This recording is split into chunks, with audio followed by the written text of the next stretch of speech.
Hello दोस्तों, कैसे हो आप सब। मेरा नाम वीरेंद्र है। मैं आज अलजेब्रा लीनियर अलजेब्रा के कुछ क्वेश्चन आपके सामने रख रहा हूँ, जो कि UGC NET, CSIR NET, mathematics और SET, MP SET, UP SET और बहुत सारे स्टेट एलिजिबिलिटी में पूछे जाते हैं, जो कि बहुत महत्वपूर्ण क्वेश्चन है। आज हम 50 क्वेश्चन करेंगे जो अलजेब्रा लीनियर अलजेब्रा के होंगे। तो सबसे पहले स्टार्ट करते हैं। देखिए, पहला क्वेश्चन है, क्या दिया हुआ है आपको। यहाँ पर लिखा हुआ है कि पहला क्वेश्चन है, यदि G एक समूह है तो पहचान तत्व होता है। यदि G एक समूह है तो पहचान तत्व होता है। क्या होता है बताइए। Unique, not unique, two identities, none. तो इसका सही राइट आंसर होगा ए, यूनिक होता है। राइट, तो इसका राइट आंसर हो जाएगा ये। चलिए नेक्स्ट क्वेश्चन की बात करते हैं। अगला क्वेश्चन है, हर समूह में पहचान तत्व की संख्या होती है। हर समूह में पहचान तत्व की संख्या कितनी होती है जी? 1 in every group the numbers of elements is 1। ठीक है, तो ये क्वेश्चन है। इसके बाद है अगला क्वेश्चन, यदि A star B is equal to A plus B plus 1 तो पहचान तत्व क्या होगा। इसको जब हम सॉल्व करेंगे, A star E is equal to A आना चाहिए, तो इसका राइट आंसर हो जाता है, 0 नहीं होगा, -1। हाँ, -1 होगा, इसका राइट आंसर -1 हो जाएगा। तो चलिए अगला क्वेश्चन है। अगला फोर्थ क्वेश्चन आता है, कौन सा समूह अबेलियन है। कौन सा समूह अबेलियन है। Which of the following is an abelian group. ठीक है, तो चलिए इसके ऑप्शंस देखते हैं। इसका राइट आंसर रहेगा S3 नहीं है, GL भी नहीं है, Z+ होगा। तो इसका जो राइट आंसर है वो Z+ हो जाएगा। ठीक है, चलिए अगला क्वेश्चन है, यदि A inverse equal to A है तो तत्व कहलाता है। यदि A इन्वर्स बराबर A हो तो इसको बोलते हैं आइडेंटिटी नहीं होगा। ठीक है, इसका राइट आंसर होगा इन्वोल्यूशन। इसका राइट आंसर है इन्वोल्यूशन। ठीक है, इसका राइट आंसर B रहेगा। जीरो डिवाइजर नहीं, गलत है, और यूनिट वेक्टर भी गलत है। इसका राइट आंसर B। समूह के हर तत्व का प्रतिलोम होता है। समूह में हर तत्व का प्रतिलोम होता है। किसमें होता है? इसका right answer C। Left inverse only, right inverse only दोनों ही होते हैं, both left and right inverse. इसका राइट आंसर C रहेगा। ठीक है, इसके बाद है, किसी समूह का उप समूह बनने की शर्त है। क्या है? Closure only, identity only, inverse only, all threes. तो इसका राइट आंसर है D। इसका राइट आंसर है D, इज ऑल थ्रीज। ठीक है, ठीक है, चलिए अगला क्वेश्चन बात करते हैं। लैग्रांज प्रमेय लागू होता है। लैग्रांज प्रमेय किसमें लागू होता है? Ring, field, group, vector space. तो राइट आंसर C, ग्रुप में, ग्रुप्स। इसका राइट आंसर C रहेगा। लैग्रांज प्रमेय जो लागू होता है वो ग्रुप्स में होता है। ठीक है, चलिए अगले क्वेश्चन, नेक्स्ट क्वेश्चन की बात करते हैं। यदि मॉड ऑफ G 15 हो तो उप समूह का क्रम हो सकता है। क्या हो सकता है? आपको पता ही है, 4 नहीं होगा, 6 नहीं होगा और 10 भी नहीं होगा। तो इसका राइट आंसर क्या हो जाएगा? C, यानी कि 5।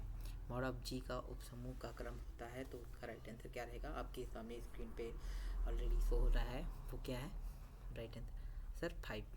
ठीक है, चलिए अगला क्वेश्चन बात करते हैं। क्वेश्चन नंबर 10 है, चक्रवर्ती समूह साइक्लिक ग्रुप होता है। एक साइक्लिक ग्रुप इज ऑलवेज, क्या होता है जी? साइक्लिक ग्रुप क्या होता है? क्या होता है बताइए जल्दी से। चक्रवर्ती समूह होता है, क्या होता है? ए साइक्लिक ग्रुप जो होता है, पहला है non abelian, abelian, finite only, infinite only. क्या होता है? तो आपको पता ही है। यहाँ पर राइट आंसर है अबेलियन। चक्रवर्ती समूह जो होता है वो अबेलियन होता है। Right answer B। Zn+ एक समूह है जब क्या हो जाएगा? N is prime, N is prime. ठीक है, N is composite for all N, only N is 1। इसका राइट आंसर है for all N। For all N के लिए Zn+ एक समूह है। ठीक है, चलिए अगला क्वेश्चन बात करते हैं। यदि A² बराबर E तो A कहलाता है। यदि A² बराबर E तो कहलाता है, तो इसका राइट आंसर है, इसका राइट आंसर क्या होगा जी? इसका राइट आंसर है, जैसे जनरेटर होगा, इन्वोल्यूशन होगा, आइडेंटिटी होगा, जीरो होगा, क्या होगा? तो इसका राइट आंसर है इन्वोल्यूशन, यानी कि राइट आंसर B। यदि A² बराबर E तो यहाँ पास हो जाएगा, इन्वोल्यूशन हो जाएगा। किसी समूह का केंद्र होता है, ऑलवेज एम्प्टी, ऑलवेज सब ग्रुप, नॉट है सब ग्रुप, तो इसका ओनली आइडेंटिटी, तो इसका राइट आंसर है बी, ऑलवेज सब ग्रुप। किसी समूह का केंद्र जो होता है वो ऑलवेज क्या होता है, सब ग्रुप, तो इसका राइट आंसर बनेगा बी। ठीक है, ठीक है। चलिए अगले क्वेश्चन की बात करते हैं। किसी समूह का क्रम होता है, किसी समूह का क्रम क्या होता है, element identity, number of elements. ठीक है, इसका राइट आंसर क्या होगा, किसी समूह का जो क्रम होता है वो नंबर ऑफ एलिमेंट्स होता है, तो इसका राइट आंसर सी बनता है। क्या बनता है, सी। ठीक है। रिंग में आवश्यक गुण नहीं है, रिंग में कौन सा आवश्यक गुण नहीं है, क्लोजर है, एसोसिएटिव है, मल्टीप्लिकेटिव आइडेंटिटी, आइडेंटिटी इनवर्स। तो यहाँ पास राइट आंसर है मल्टीप्लिकेटिव आइडेंटिटी। क्या है, मल्टीप्लिकेटिव आइडेंटिटी। ठीक, ठीक है। तो अभी मल्टीप्लिकेटिव आइडेंटिटी इसके रिंग में आवश्यक गुण नहीं है, मल्टीप्लिकेटिव आइडेंटिटी। इसका राइट आंसर बनता है सी, रिंग में आवश्यक गुण नहीं है, क्या है, मल्टीप्लिकेटिव आइडेंटिटी का होना आवश्यक नहीं है। अगला क्वेश्चन बात करते हैं। हर क्षेत्र फील्ड होता है, एवरी फील्ड इज ए, क्या होता है, रिंग होता है। हर क्षेत्र जो होता है वो रिंग होता है। ठीक है। जेड एक क्षेत्र नहीं है क्योंकि, जेड एक क्षेत्र नहीं है क्योंकि no identity, no inverse for all element, not commutative, not associative. Right answer बनेगा no inverse for all element. Z एक क्षेत्र नहीं है क्योंकि यदि no inverse for all elements तो नहीं बनेगा। ठीक है। चलिए नेक्स्ट क्वेश्चन की बात करते हैं। शून्य भाजक नहीं होता, शून्य भाजक क्या नहीं होता जी, शून्य भाजक नहीं होता। तो ring, integral domain, group, semi group, इसका राइट आंसर है इंटीग्रल डोमेन। इंटीग्रल डोमेन जो होता है वो शून्य भाजक नहीं होता है, इंटीग्रल डोमेन जो होता है शून्य भाजक नहीं होता है। अगला क्वेश्चन, एक समाकलन क्षेत्र होता है, एक समाकलन क्षेत्र होता है, an integral domain is an, an क्या होता है, रिंग जीरो डिवाइजर। इसका राइट आंसर है ring without zero divisor, right answer B, ring without zero divisor. ठीक है, रिंग विथआउट जीरो डिवाइजर जो होता है वो एक समाकलन क्षेत्र होता है। ठीक है, एक समाकलन क्षेत्र होता है, इसका राइट आंसर बी बनेगा, रिंग विथआउट जीरो डिवाइजर। ठीक है। चलिए नेक्स्ट क्वेश्चन की बात करते हैं। अगला क्वेश्चन है, हर क्षेत्र एक समाकलन क्षेत्र है, every field is an integral domain. हर क्षेत्र एक समाकलन क्षेत्र है, तो ये बिल्कुल सही है, इसका राइट आंसर ए है, ट्रू। हर क्षेत्र जो होता है वो एक समाकलन क्षेत्र होता है। ठीक है। चलिए मैट्रिक्स का गुण होता है, मैट्रिक्स का गुण क्या होता है, बताइए क्या होता है, commutative, not associative, associative, identity less. तो इसका राइट आंसर है एसोसिएटिव। मैट्रिक्स का जो गुणा होता है वो किस में होता है, एसोसिएटिव में। ठीक है।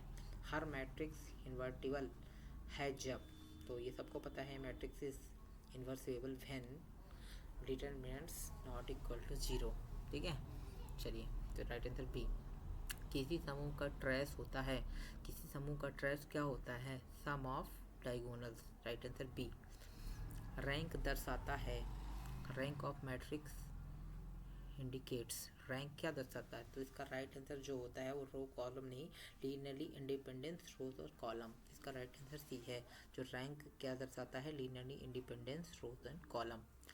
ठीक है। चलिए नेक्स्ट क्वेश्चन की बात करते हैं। यदि डिटरमिनेंट्स ए हो तो मैट्रिक्स है, क्या है, डी सिंगुलर। यदि डिटरमिनेंट्स जीरो होता है तो क्या होता है, एक मिनट फिर से हम बात करते हैं अगले क्वेश्चन की।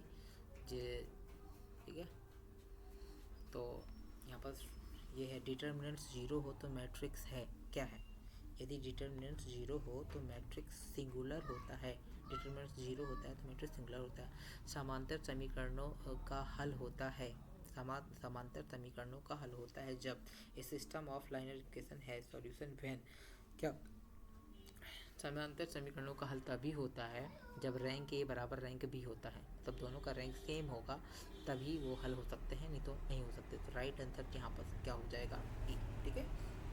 चलिए नेक्स्ट क्वेश्चन की बात करते हैं। अगला क्वेश्चन है, होमोजीनियस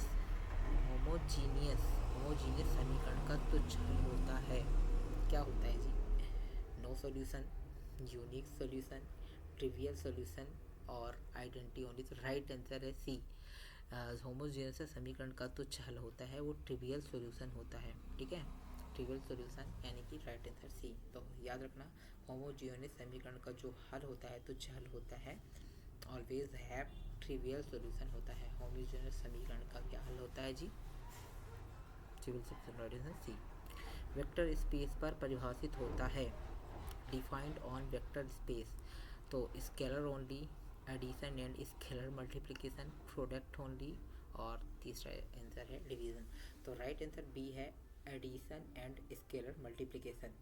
वेक्टर स्पेस पर परिभाषित होता है, क्या होता है वेक्टर स्पेस पर जो होता है वो एडिशन एंड स्केलर मल्टीप्लिकेशन।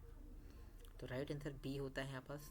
याद रखना, वेक्टर स्पेस पर जो परिभाषित होता है वो क्या होता है? एडिशन एंड स्केलर मल्टीप्लिकेशन, ठीक है। चलिए नेक्स्ट क्वेश्चन की बात करते हैं हम। क्वेश्चन नंबर 29, शून्य वेक्टर होता है, शून्य वेक्टर क्या होता है? शून्य वेक्टर यूनिक होता है, जीरो, तो राइट आंसर यूनिक होता है, ठीक है। रेखीय स्वतंत्रता का अर्थ है, लीनियर इंडिपेंडेंस का क्या मतलब है? तो इसका राइट आंसर बनेगा जीरो कॉम्बिनेशन ओनली ट्रिवियल।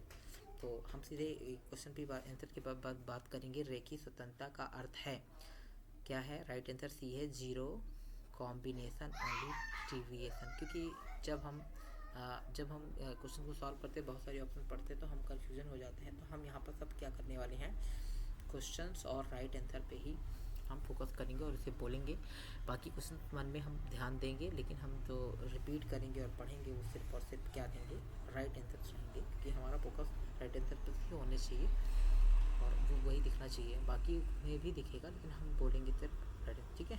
चलिए, रेखीय स्वतंत्रता का जो अर्थ होता है वो क्या होता है? Zero combination only trivial. रेखीय स्वतंत्रता का अर्थ होता है, ठीक है, राइट सी। आधार बेसिस होता है, आधार बेसिस होता है, तो जो आधार को बेसिस बोलते हैं वो क्या होता है? Spanning plus independent, spanning plus independent. तो आधार बेसिस में इसका सही आंसर बनेगा बी, ठीक है, स्पैनिंग एंड इंडिपेंडेंट, ठीक है। अगले क्वेश्चन में वेक्टर स्पेस का आयाम डायमेंशन होता है, क्या होता है? वेक्टर स्पेस का आयाम जो dimension, vector space dimension of vector spaces क्या होता है? बेसिस एलिमेंट, बेसिस एलिमेंट को ही डायमेंशन बोला जाता है, ध्यान रखना। वेक्टर स्पेस का आयाम जो होता है वो बेसिस एलिमेंट होता है। वेक्टर स्पेस का आयाम क्या होता है? Basis element.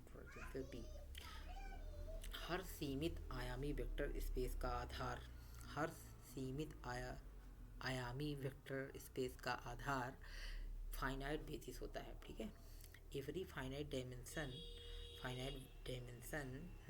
Vector space finite basis, ठीक है। रेखीय रूपांतरण संतुष्ट करता है, रेखीय रूपांतरण संतुष्ट करता है, किसको संतुष्ट करता है? एडिटिविटी को और होमोजेनिटी को, यानी कि बोथ को। इसका राइट आंसर सी रहेगा, एडिटिविटी और होमोजेनिटी। रेखीय रूपांतरण संतुष्ट करता है एडिटिविटी, होमोजेनिटी को। तो राइट आंसर यहाँ पर सी होने वाला है, ठीक है। चलिए अब हम नेक्स्ट क्वेश्चन की ओर बढ़ते हैं। अगला क्वेश्चन हमारा रहेगा इसका, ठीक है। नल स्पेस होता है, नल स्पेस क्या होता है? क्या होता है? सेट होता है, ग्रुप होता है, सब ग्रुप होता है, रिंग होता है। तो यहाँ पर सब स्पेस होता है, सॉरी सब स्पेस होता है। नल स्पेस जो होता है वो सब स्पेस कहलाता है, ठीक। तो इसका राइट आंसर रहने वाला है सी। अब अगला क्वेश्चन है, रेंज स्पेस कहलाता है, रेंज स्पेस कहलाता है, रेंज स्पेस क्या कहलाता है जी? तो रेंज स्पेस जो होता है वो इमेज कहलाता है, ठीक है, ध्यान रखना। कर्नल नहीं होता, डोमेन नहीं होता, कोडोमेन, तो इसका आंसर इमेज होता है। अगला क्वेश्चन है, रैंक नल्टी प्रमेय लागू होता है, तो लीनियर ट्रांसफॉर्मेशन पर। रैंक नल्टी प्रमेय जो होता है वो लागू होता है, किस पर होता है? लीनियर ट्रांसफॉर्मेशन पर रैंक नल्टी प्रमेय लागू होता है। रैंक नल्टी प्रमेय लागू होता है, वो किस पर होता है? Linear transformation, right answer B. Orthogonal vector होते हैं, orthogonal vector have dot product zero, ठीक है, इसका राइट आंसर बी रहेगा। Orthogonal vectors have dot product zero, right answer. ठीक है। नॉर्म होता है, नॉर्म क्या होती है जी? डायरेक्शन होती है, लेंथ होती है, एंगल होती है, प्रोडक्ट होती है, तो सबको पता है लेंथ होती है। नॉर्म जो होती है, norm of vector space is length, क्या होती है? लेंथ। तो norm of length, right answer B.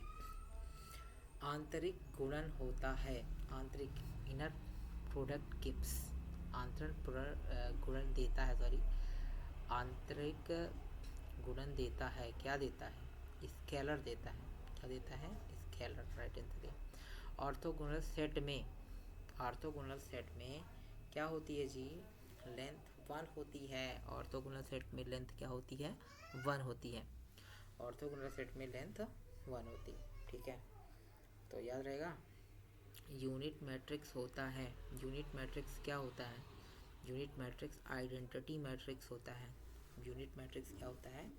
Identity matrix होता है। स्क्यू सिमेट्रिक मैट्रिक्स में, स्क्यू सिमेट्रिक मैट्रिक्स पे क्या होता है जी? सबको पता है A transpose is equal to minus A. Skew symmetric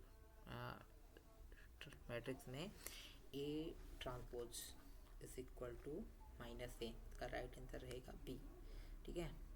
symmetric matrix space में, सिमेट्रिक मैट्रिक स्पेस में क्या होता है? A transpose is equal to A, right answer A रहेगा यहाँ पर। सिमेट्रिक मैट्रिक्स में A transpose is equal to A होता है, ठीक है। चलिए अगला क्वेश्चन क्या है? यदि ए ऑर्थोगोनल मैट्रिक्स है तो, सबको पता है यदि ए ऑर्थोगोनल मैट्रिक्स है तो A transpose A is equal to I होता है, ठीक है। यदि ए ऑर्थोगोनल मैट्रिक्स है तो क्या होता है? A transpose A is equal to A, right answer A यहाँ पर रहने वाला है, राइट आंसर ए। ये बहुत इंपॉर्टेंट क्वेश्चन है जो कि एमपी सेट में, यूपी सेट में और नेट CSIR नेट में कई बार पूछे गए प्रश्न में मैंने लिया है। अगला क्वेश्चन है, आइगन वैल्यू परिभाषित होती है। आइगन वैल्यू जो होती है स्क्वायर मैट्रिक्स में परिभाषित होती है, ध्यान रखिएगा। आइगन वैल्यू जो है, eigenvalues are defined for square matrix, right answer ये है। हम सीधे आंसर पर फोकस करेंगे ताकि कंफ्यूजन ना हो एग्जाम देते वक्त, ठीक है। सो आइगन वैल्यू, फिर इसके बाद हम बात करते हैं क्वेश्चन नंबर 47। आइगन वेक्टर संबंधित होता है, आइगन वेक्टर संबंधित होता है, क्या होता है? आइगन वेक्टर जो होता है आइगन वैल्यू से संबंधित होता है। ये तो बहुत ही सिंपल क्वेश्चन है। कैरेक्टरिस्टिक इक्वेशन होती है, कैरेक्टरिस्टिक इक्वेशन होती है, क्या होती है जी? तो राइट आंसर है बी ऑप्शन है, determinants A minus lambda I is equal to 0। तो ये कैरेक्टरिस्टिक इक्वेशन जो होती है वो determinants A minus lambda I is equal to 0 होती है। नेक्स्ट क्वेश्चन, मिनिमल पॉलिनोमियल संबंधित होता है, मिनिमल पॉलिनोमियल संबंधित होता है, मिनिमल पॉलिनोमियल संबंधित होता है, ये फर्स्ट ऑप्शन है ए मैट्रिक्स। मिनिमल पॉलिनोमियल संबंधित होता है वो क्या है? मैट्रिक्स। किससे संबंधित होता है? मैट्रिक्स से संबंधित, ठीक है। चलिए, तो डायगोनलाइजेबल मैट्रिक्स में, डायगोनलाइजेबल मैट्रिक्स में इंडिपेंडेंट आइगन वेक्टर्स होते हैं, ठीक है। डायगोनलाइजेबल मैट्रिक्स में क्या होते हैं? Independent eigen vectors, right answer ए। तो डायगोनलाइजेबल मैट्रिक्स में इंडिपेंडेंट आइगन वैल्यू होते हैं। चलिए, तो ये क्वेश्चन कंप्लीट हो चुके हैं। अभी 50 क्वेश्चन हमने कंप्लीट कर लिए हैं, तो इसको हम फिर से पढ़ते हैं। इन ए डायगोनलाइजेबल मैट्रिक्स में इसका राइट आंसर है 1, इंडिपेंडेंस आइगन वैल्यू। तो ठीक है दोस्तों, ये 50 क्वेश्चन कंप्लीट हो चुके हैं जो कि CSIR नेट में और MP सेट, UP सेट और स्टेट एलिजिबिलिटी के हर क्वेश्चन से पूछे गए हैं। तो मैंने इंपॉर्टेंट क्वेश्चन को आपके सामने रखा है और मैं अपनी तैयारी कर रहा हूँ MP set, UGC, CSIR net की, मैथमेटिक्स की। सो मैं चाहता हूँ कि आप लोग भी मेरे साथ जुड़ें और तैयारी करें। जो भी मैं तैयारी कर रहा हूँ, अपनी मेहनत कर रहा हूँ, उसे मैं रिकॉर्ड कर रहा हूँ।